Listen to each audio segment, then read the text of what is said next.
you do this like ideal client avatar work, which is basically answer all these questions about what your ideal client wants and needs, which can absolutely be helpful, but let's like not assume, right? Because we can assume that we think we know what someone wants, and then you're talking to them based on what you think they want, and it's not even resonating with them because you haven't taken the time to uncover their needs and then plug your solution into what they need. So we're really going to talk about that in week 2 in Info Gather. How do we uncover what they actually need, not even what they think that they need? And we're putting it together in an organized presentation. So why on earth is an organized presentation important? You know, we say like sales presentation a lot, but it's really a conversation.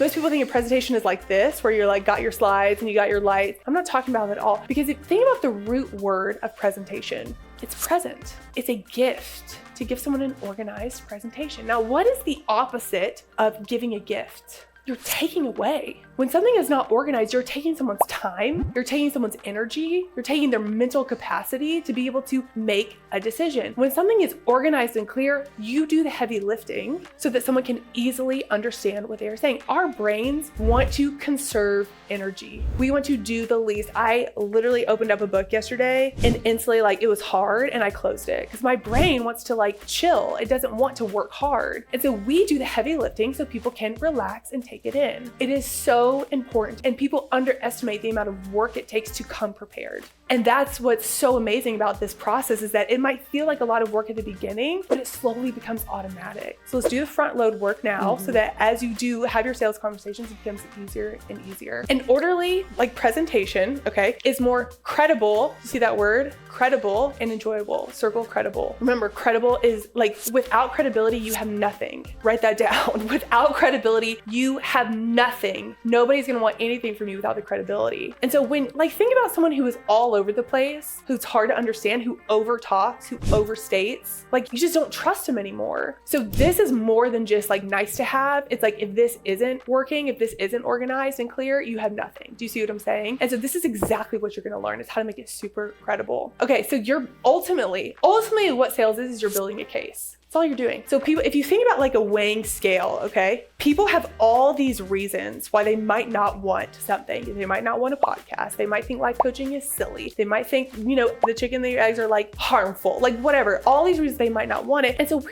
building the case of like, hey, that's not true, right? We're building the case. It's not true. It's not true. So that's all we're doing, is building a case of why what you have is valuable. Now, Dr. Phil, we love him. He says a weak case presented well is better than a strong case presented poorly. There's that word again, presented. Now, I want to just talk about presented for a second, because this goes back to like the words are only 7%. 93% is the delivery. 93% is what makes a case presented well. Okay, so what we're saying is, hey, we're going to give you some language and some linguistics, but the delivery of the presentation is what makes it strong. So please, we're going to talk a lot about body language and tone and like how you think. That matters more than anything that you could ever say. So just keep that in mind, okay? Now, this process absolutely is going to take varying lengths of time. I've heard this rule. I heard it recently. They said this is 7-hour rule when it comes to content. It takes someone to listen 7 hours of your content before they really take any sort of action. That's a long time. It's a full day, okay? And you know, people are bound, they're watching like 3 seconds of you at a time. So imagine 3 seconds plus whatever equals 7 hours. It's a long time. And so just like committing to the process, not the result, committing to laying the brick and just knowing this is going to take time. This is a process, not an event. Hopefully can like relieve you a little bit and help you feel really good about committing to the process ultimately.